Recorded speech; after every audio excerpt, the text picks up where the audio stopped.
semoga kalian dalam keadaan sehat semua ya. Bertemu kembali dengan Ustazah Roma.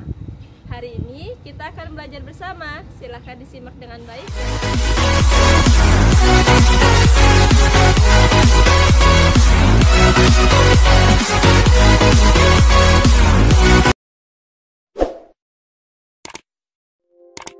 Bismillahirrahmanirrahim. Halo anak-anak, apa kabar semua? Semoga kalian dalam keadaan sehat ya.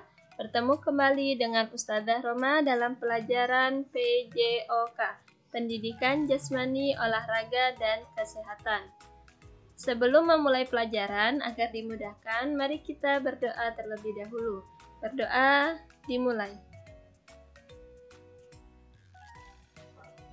Berdoa selesai. Hari ini kita akan membahas materi di tema baru, yaitu tema 8 peristiwa alam dengan 2 subtema, yaitu subtema 1 peristiwa siang dan malam dan subtema 2 kemarau. Adapun materi kita hari ini yaitu pengenalan aktivitas air. Sebelum masuk pada materi, Ustazah akan menyampaikan kompetensi dasar pembelajaran kita hari ini, yaitu 3.7 dan 4.7. Adapun tujuan pembelajarannya yang pertama, setelah anak-anak menyimak video dari Ustazah, anak-anak diharapkan mampu mengenal berbagai jenis aktivitas air dengan tepat. Yang kedua, anak-anak juga diharapkan mampu mempraktekkan pengenalan jenis aktivitas air dengan baik. Yang ketiga, dapat melakukan aktivitas air bersama teman, dan yang terakhir, dapat mempraktikkan berbagai pengenalan aktivitas air dan menjaga keselamatan diri atau orang lain dalam aktivitas air. Baik anak-anak, kita langsung masuk pada materi hari ini. Sebelumnya Ustazah ingin bertanya terlebih dahulu, pernahkah anak-anak bermain air? Di mana ya kira-kira kita bisa bermain air? Nah, kita dapat bermain air di pantai, kolam renang, ataupun di sungai.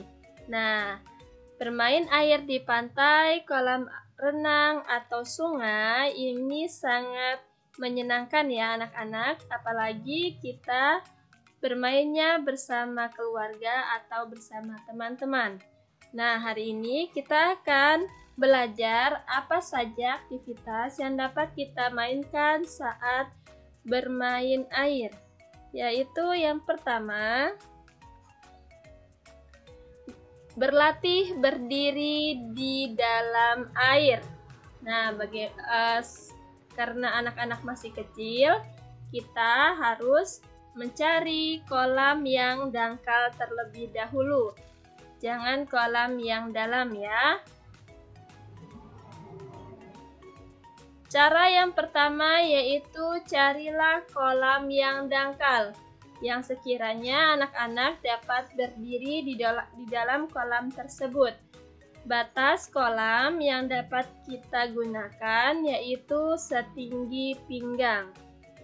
Yang kedua, perlahan masuklah ke dalam kolam setinggi pinggang dan coba berdiri di dalamnya, seperti yang dicontohkan oleh Benny. Yang ketiga, basahi seluruh tubuh dengan memasukkan seluruh tubuh ke dalam air. Nah, saat kita sudah dapat berdiri di dalam kolam, kita masukkan seluruh tubuh kita sampai kepala ke dalam air seperti ini ya anak-anak, seperti layar gambar yang ada pada layar. Nah, anak-anak dapat menghitung di dalam hati atau bisa juga dengan bantuan kakak dengan hitungan 1, 2, 3. 3 kali hitungan lalu keluarlah atau muncul kembali ke dalam air seperti ini. Begitu cara melakukan berlatih berdiri di dalam air ya anak-anak. Dan jangan lupa saat berlatih berdiri di dalam air, kita harus melakukannya dengan pengawasan orang tua. Dan tentunya sebelum masuk ke dalam kolam, anak-anak juga telah melakukan pemanasan terlebih dahulu. Kita langsung masuk ke aktivitas yang kedua yang dapat kita lakukan saat bermain air atau saat berada di dalam air, yaitu berjalan di tempat di dalam air. Nah, tempat yang dapat kita gunakan untuk berlatih jalan di tempat di dalam air bisa di sungai atau bisa juga di kolam yang sangat dangkal. Bukan kolam yang setinggi pinggang tadi ya anak-anak ya. Diusahakan kolam yang kita gunakan itu hanya sebatas mata kaki kita airnya, agar kita dapat berjalan bebas di dalam air, tidak tergelincir atau tidak licin ya.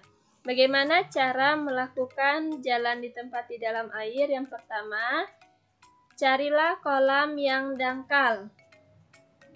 Yang kedua, perlahan masuklah ke kolam setinggi mata kaki dan coba berdiri. Kalau tadi berdiri di dalam air setinggi pinggang, kalau saat berlatih beraktivitas jalan di tempat di dalam air hanya setinggi mata kaki airnya. Lalu lakukan gerakan jalan di tempat.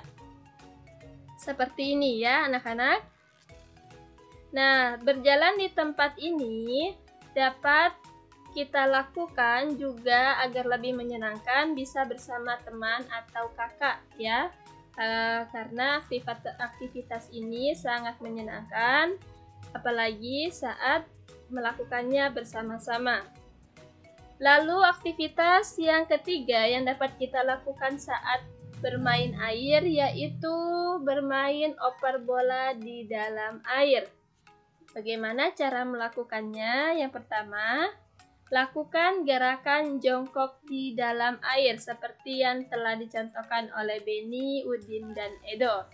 Di sini mereka jongkok di dalam air yang setinggi mata kaki, kemudian duduk di air dengan posisi kaki lurus ke depan seperti ini. Nah, untuk bermain oper bola, tentunya kita memerlukan bola agar dapat dioper saat bermain. Bola yang digunakan juga tidak boleh terlalu berat ya. Bisa juga menggunakan balon atau bola kecil yang ringan. Lalu, lakukan permainan mengoper bola. Usahakan dalam permainan ini semua teman atau semua keluarga yang ikut bermain oper bola di dalam air ini dapat melempar dan menangkap bola ya. Jadi semuanya dapat merasakan permainan saat melempar dan saat menangkap bola. Nah, anak-anak, seperti itu adalah beberapa kegiatan yang dapat kita lakukan saat bermain bola ya. Dan jangan lupa, saat bermain bola atau saat bermain di dalam air, kita melakukan pemanasan terlebih dahulu agar tidak cedera ya, tidak kram saat di dalam air. Sebelum mengakhiri pelajaran, Ustazah ingin mengingatkan anak-anak untuk terus menerapkan 3M, memakai masker, mencuci tangan pakai sabun, menjaga jarak, dan menghindari kerumunan. Sekian pembelajaran dari Ustazah, semoga anak-anak dapat memahami dan mempraktekkan berbagai jenis aktivitas yang dapat kita lakukan saat bermain air. Sekian dari Ustazah, terima kasih dan selamat belajar.